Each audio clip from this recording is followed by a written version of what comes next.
Hey man, what's happening? It's Cool Water, the digital dope man. Here once again, live and direct with another episode in the Barroom Chats podcast, where we focus on topics in the area of entertainment, politics, business, culture, health, and education.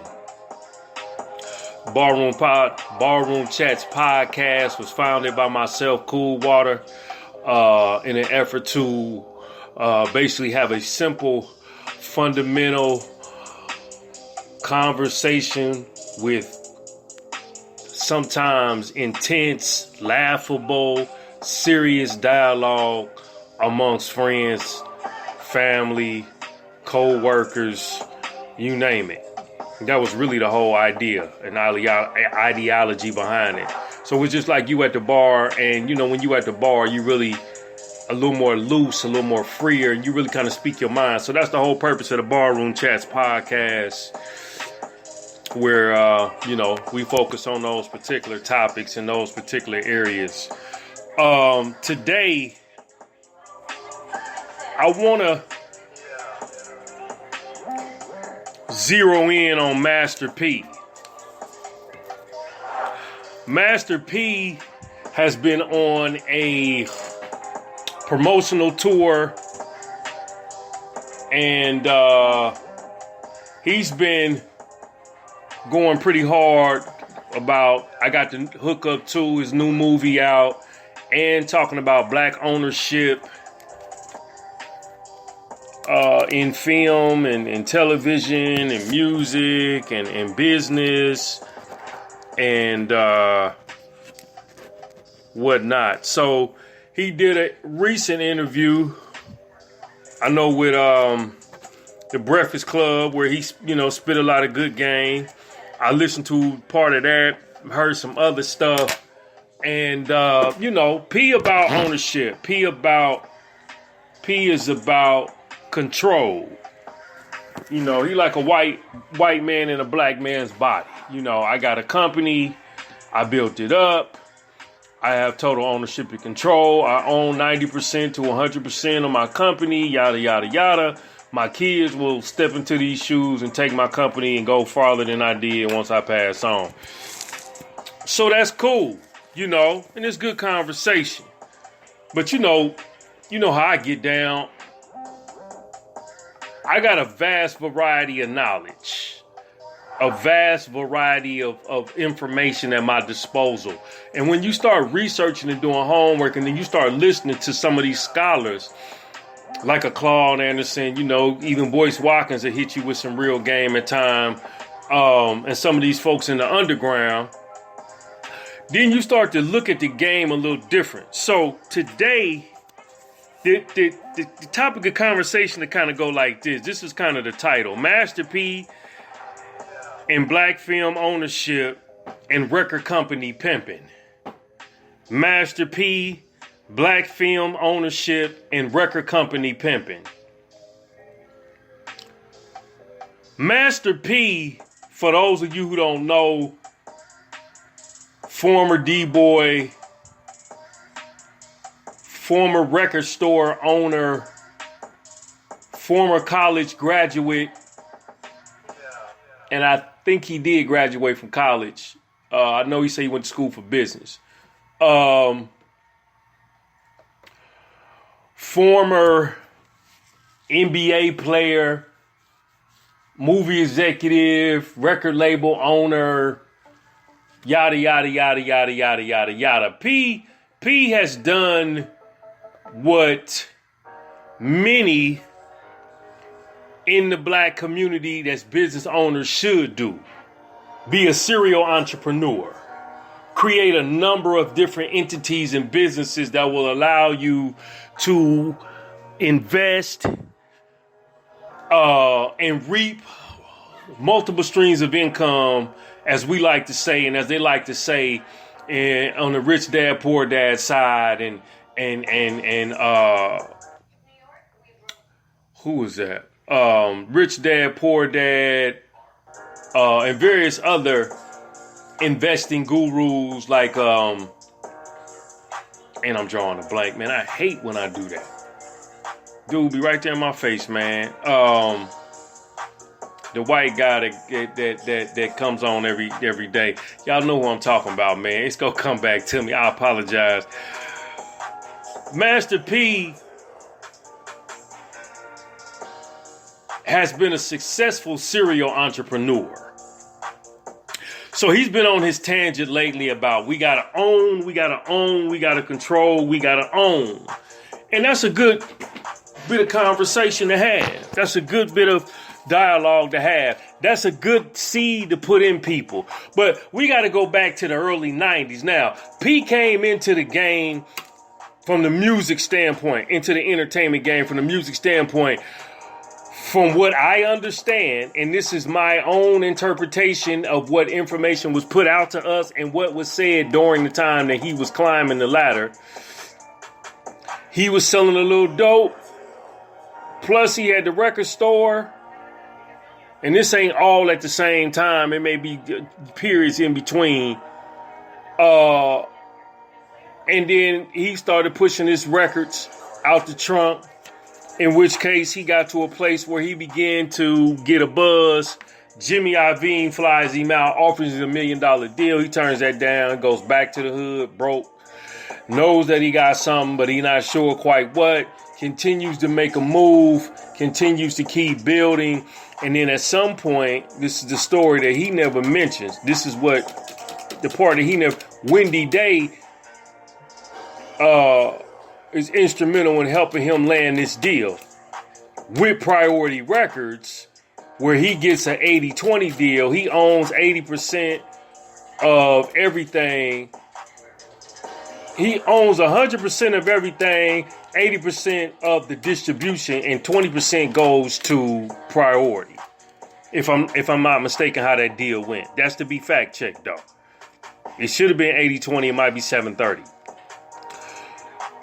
He begins to do business with Priority, releasing record after record after record after record. It's on the Billboard charts. It's on the Hot 100s. It's on R&B charts. It's on hip hop charts. And then the record company, the boys over there at Priority, like, man, you can't keep putting these records out. And he like, shit, I can do what I want to because I own the company. And then from that point, he begins to ascend in wealth. And then he makes the Forbes list. He becomes that guy. He's worth, about 300. But at this point, he got to be worth about 400 million. So P continues to forge ahead. Priority Records do what they do. They go to jipping, fucking up the books. Same shit they did with Ice Cube. P don't get mad.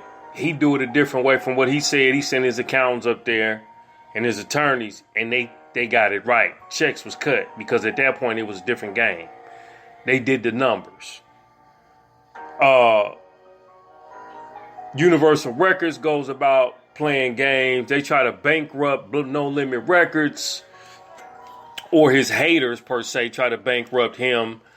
Universal Records gives them advance, and then somehow or another they play games with the advance and the money comes back to Universal Records, but inevitably P is smart enough, wise enough to get the money back. So P has, like the rest of these dudes who started out in the 90s, has transcended hip hop about 3 generations. We talking about 30 years, 25 to 30 years worth of No Limit Records, putting out music, putting out movies, putting out shoes, putting out clothes, and have been continuous in their efforts to stay relevant.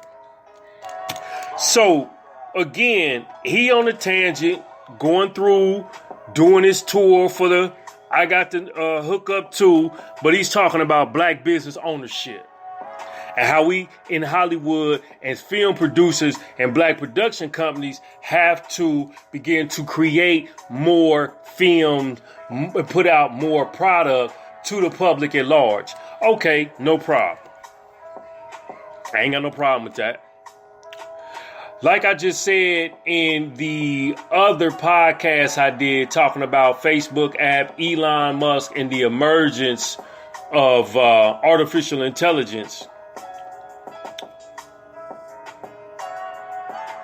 what most people fail to realize is distribution that makes the company what it is. Getting the product to the people. Most of these black film producers and black production companies and directors got to go through Hollywood to be somewhat what we would call very successful. See, a lot of cats in the hip hop game, if they sell 100,000 units, that's cool. Because see, P already got a level of success from the music industry. He been popular. He been famous. He passed that point now. Jay Prince, popular, famous, very rich. But the part that I believe, this is me talking, we got to go back to the beginning. And I said record company pimping.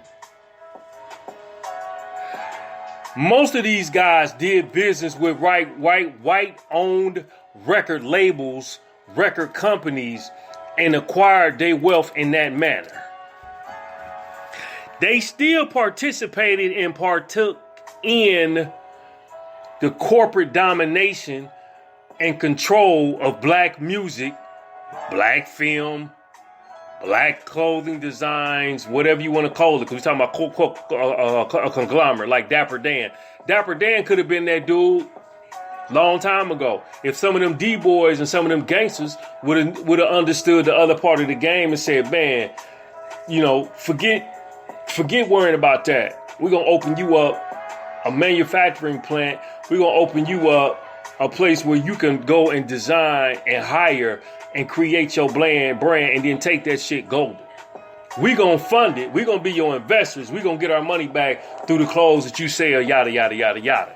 But they didn't do that. So Dapper Dan was out here over the course of his career struggling, selling clothes, opening up stores, getting raided, getting confiscated, having to go back to the street corner to start over again, come up, go to jail, come out, try to flip, make some more money, do some more stuff, end up back at the bottom again, and then get some point in your career where you get a steady stride and a steady stream of customers, so you're able to make a living. Maybe whether that's 50 to 100,000 or whatever. And then at some point, Gucci realized they could use you more as an ally than an enemy, so they put you on their team and offer you a joint venture deal, some, you know, to that effect. But what most seem to forget, see, like I said, I like P inspirational, but we got to look at the thing for what it is. You know, when you holler black business ownership in Hollywood and production and film, okay, well then you also got to look at the fact that the distribution is controlled by Hollywood. So now, you're going to take your movie over to Netflix. Netflix is controlled by some corporations that's owned by some white boys. You're going to take your movie over there to Amazon, they control that. You're going to go over there to Hulu, they control that. You're going to run down to, let's just say Redbox, you know, Blockbuster. You want to get your movie in Target, you want to get your movie in Walmart. All these companies is controlled by white folk, man. So when he start talking about we got to put out more production, more black films and produce and yada yada, that's wonderful. I don't think he said it's only 2% of people. I think he said 2%, maybe 5% of black production companies producing black films in Hollywood. Well, at the end of the day, you still got to go through Hollywood to get approved. Now, you can go the independent route. You can go the independent route and you can go put out your own movie. Now, if you ain't a major independent player, just like the record business, it ain't no different, man. The product is different. You watching one, you listening to another. If you not a major player that can get your distribution to the public, you only gonna sell so much. And your movie gonna go unnoticed. Now, with these outlets like the internet, you have the opportunity to stream and get distribution cutting out the middleman. But again, you got to have resources. You got to have capital. You need cash to really get that big push. We talking about hundreds of thousands and millions of views in promotion and marketing material if you a player who's well known in the game and got some level of clout. You take a Tariq Nasheed. Tariq Nasheed is able to, he sold to hundreds of thousands, if not millions of people that hear in color video, but he also has a history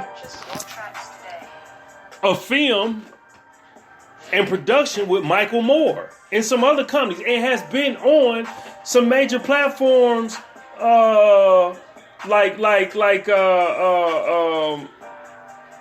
wasn't on Jay Leno. I think he was on,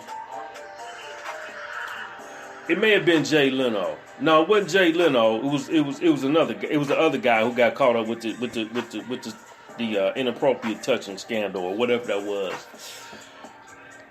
He has a base. He's been seen by millions. You see what I'm saying? So whatever his team does and did, and the amount of money they used, they already had an audience. So the part that I'm trying to bring home is P got to start fooling with white folk in the record business. Whether he owned the masters or not and had the company or not, the distribution was ran through by Priority Records. They put your shit on the shelf. They got it in the marketplace. They took it global, took it worldwide. You know, you charted based off their distribution model. So now you talk 25 years later and it's like, well, we need to do this. And see, here's the thing about black business ownership. Everybody ain't designed to be a black business owner. And like I was thinking to myself earlier today, you have to look at the totality of what percentage of the American population at large, right, has business ownership. Then you got to narrow that niche down to what percentage of that should black business ownership be when you have 44 million blacks in America. So this is me throwing out hypothetical numbers. I'll say out of the 44 million blacks, we may need 8 to 9 million. And this is hypothetical. Let's just say 8 million black business owners. We'll say 8.5. Out of the 8.5, then there's a certain percentage of consumers we need to sell the product to. So let's say we sell the product to 17 million. We need 17 million consumers. Then out of the 17 million consumers, now we up to what? 17 plus, let's say 8. So that's 25 million. So now we got another 19 million. So out of the 19 million, let's say we got another, we'll say 3-4 million engineers, another 3 or 4 million scientists, another 3 or 4 million technicians, right? Then we need executives. Then we need managers. We need a plethora of individuals who play a particular position in order to move black economics forward, black society forward, black consciousness forward, black production, black manufacturing and distribution forward. So you got that percentage going with 44 million people. Now you have a steady base of what I would call a working economy. Everybody can't be a black business owner. And the black film producers that's in the game, some of them don't have what P had, which is capital. Like he got that new shoe out, him and his son Romeo. He got the new shoe out. He was able to produce, manufacture, and obtain a distributor out of his own pocket. Some folks don't have that type of money because they don't have the net worth P got. You can sell out the trunk. You can start from the ground up. You can do it this way. You can do it that way. But there reaches a point when you reach a certain age, man, where some shit you just not going to do because it's almost fruitless because it's really spinning your wheels. You have to be more strategic and more smarter than that. So the record company Pimpin, which in his case, he didn't get pimped. But most times, most black independent record labels get pimped in the initial beginning because it's always advantageous to the record company. Don't see and reap the benefits that a Master P did. He took the long road, it paid off. He took the long road, it paid off. But in the end, P still had to do business with the white folks to get to where he is today. So now you want to holler black business ownership, and that's cool. But you also got to remember, Hollywood's still controlling. If Hollywood ain't controlling it, the tech boys is controlling it. The billionaire tech boys, Mark Zuckerberg, Jeff Bezos, Steve Jobs, Spotify dude, what's another streaming service? Tidal, which is up under Jay-Z, but Jay-Z, I believe, got some partners in the background too. Who else? All these tech boys over here at the other streaming services that everybody be on, man, and I'm just so disappointed. But that's okay. Most of these streaming services, whether it be film, whether it be music, whether it's television, they own that. So if you're trying to get your stuff to a mass market appeal, yeah, you go on YouTube and advertise. You can go on YouTube and promote. And you can probably be independent in the sense that you may be able to acquire enough visible plays and downloads to begin to start charting a portfolio of experience and data to go at a major conglomerate, a major independent player like a Netflix.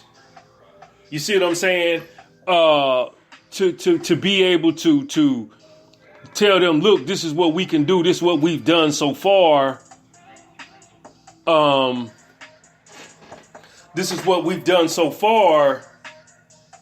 You know, we want to get on y'all radar so y'all know we out here. But black business ownership is not for everybody. Black business production in film and television is not always advantageous to the black producer. You see what I'm saying? If you got a couple of dollars, you can sway your way a little bit, man, and throw your muscle around. But to the guy who really don't have that type of bread, it's rough, it's tough. So P, in my personal opinion, you know, his message is good, but it, like so many other messages, is flawed because, one, y'all always leave out the white boy in the conversation. Y'all leave him out. Ice Cube, he killing them over there at the Big Three. But his business partner is a Caucasian. Truth be told, he need that white boy.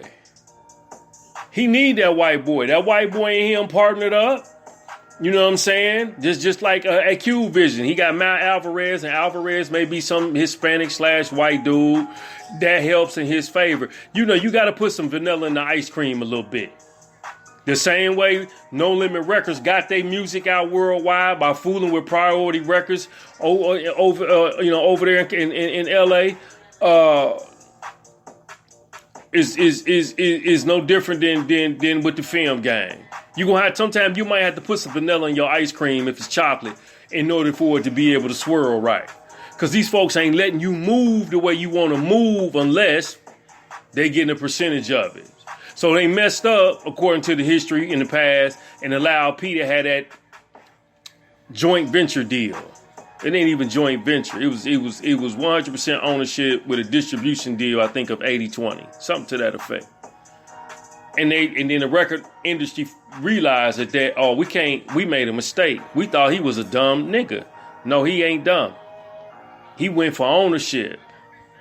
So yeah, playing ownership is cool, but take somebody like Tyler Perry. Now, P, you know, has some what's the word I want to use? Master P has some choice words for Tyler Perry because Tyler Perry been acting funny style, and he acted funny style when him and Master P ran into each other, and he wasn't so welcoming as he likes to talk. Both them cats is from New Orleans. But like I told somebody on a YouTube video, I said, Tyler probably felt somewhat intimidated because P has what Tyler really don't. Even though P got, let me slow down. Tyler has a large amount of ownership in what he does. Master P has a lot of a total amount of ownership and control, and can move in a way that Tyler can't move, which in real actuality gives Master P a lot more power, even though he's not as popular as Tyler Perry. Master P is a lot more popular because he has more control, because there is no middleman between him and the product. Tyler Perry got to go through Lionsgate. He may own the masters to the films and whatnot, and he got the studio house over here in Atlanta, but his distribution is still going through a major conglomerate like a Lionsgate and Screen Gems and whoever else he chooses to do business with. So there's a different level of ownership and power between them two. And then Tyler Perry ain't no street dude. Master P is. So Tyler Perry may have a degree of fishiness about him, fickleness about him, because he running up on a dude who done been in the system for real, who was out there grinding and hustling for real, who was living on the edge for real. You see? But even Tyler Perry, who made that speech at the BET Awards, they not going to put too many people in position because they can't. See, you can't upset your counterparts, business partners. When you start talking too much black, it's like, oh man, we might have to leave that alone, because now he's starting to holler that black shit, and that black shit is what usually makes people want to go the other way. When you start talking about white conglomerate corporations and business partners, to a degree. If you ain't sports, which is mainly predominantly black, you start talking about business, you folks gonna look at you funny. Like you go on a Shark Tank and you want to do something black, they ain't fooling with you. They gonna send you to Damon, but they ain't finna fool with you. You know, so Master P, his efforts is good, his language is good, but again, he got the millions from fooling with the white boys at Priority Records. And once he got the millions for fooling with them, he got some more millions from fooling with Universal Records. And once he was in a position where he was solidified and bona fide as a multi-millionaire, he don't need them no more. Now he can preach his speech in a way that it don't matter what you say. It's like Bill Cosby. Bill Cosby is so rich that it's really impossible for them to necessarily bankrupt him. So they had to do what? They had to smear his name. Cut off the money that he was getting. So they cut off all them syndicated TV shows, the royalty checks. They cut that. Now he long money. But the people who work with him, they don't have that type of money. They don't have a $500 million net worth. You see? So I think Master P, along with so many others who keep advocating black business ownership, is not looking at it from an economic perspective. They're looking at it from an artistic perspective / business ownership perspective. We need more black film producers and production houses and directors out here to put out black films, black music, blah, yah. But what you fail to realize is every avenue that you go to is controlled and owned. YouTube, white boys. Amazon, white boys. Facebook, white folk. Hulu, white folk. Spotify, white folk. Google Music, white folk. There's nowhere in cyberspace that you're going to be able to pull up and be totally 100% pro-black and don't do business with somebody who got the vanilla in their system. It's almost impossible. Unless you build your own platforms. Like boys trying to do over there with Black Enough. So, at the end of the day, man, I think Master P is doing a good thing. I can agree with him. You know, you want to create more black film producers and directors and producers. But the economics got to support it. Because we don't need a whole bunch of producers and whatnot. We also need executives. We also need managers. We also need engineers, scientists. We need technicians. We need all of this to make up a conglomerate of what they call a healthy society and functional society for it to be able to run. You know what I'm saying? For it to be able to run effectively and all people participate. We need a set of consumers who actually purchase products regularly. They buy not just from Walmart and Target. They buy from black-owned, produced businesses because they understand the value, which they have to be taught that. So, out of the 44 million people, man, again, you may need 8, 9, 10 million producers, black-owned business owners, which would include black film, black television, yada, yada, yada, yada, to make what P is advocating a real reality in the long run. Those numbers have to be supported. Their numbers have to be supported. So I'm going to get off of here, man. I've been spitting for a minute. Like I said, you know, most of these guys that's doing well got their start from fooling with them white folks. If you're in entertainment and you was in the music business and you blew up, you got your you got a helping hand from the white guy. Ice Cube, Priority.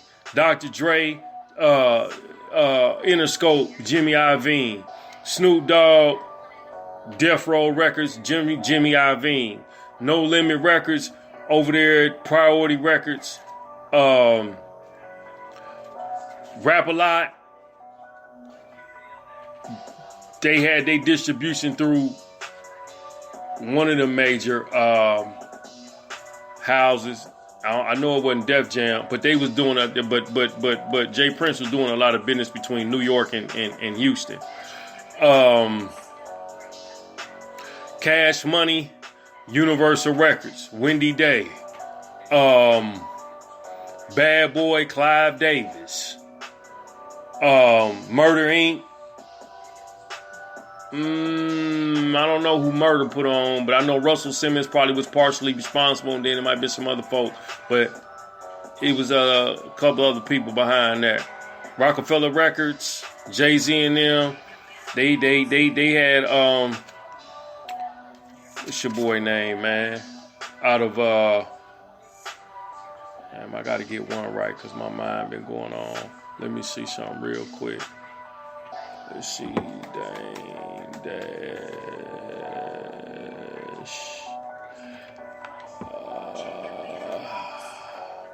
Lear Cohen. That's it. Lear Cohen. They got helped in the background by Lear Cohen. So, you know, when you rise to a certain level, then you want to become the man you are and become independent. A lot of times people be forgetting to give you the real game. They give you a partial game, a part of the window of the game. You know what I'm saying? These dudes is rich with the help of these white folk, man. So now hollering black business ownership sound good, but at the end of the day, most of these people that are talking leave out the fact that every distribution channel in America and abroad damn near goes through somebody's corporate conglomerate or a white organization. Real talk. This Cool Water Man, the Digital Dope Man. Check me out at ishiphopdead.com. Look for me at thedigitaldopeman.com. And be on the lookout for the lecture, Who Killed the Black Entrepreneur. Peace and stay blessed. Holla.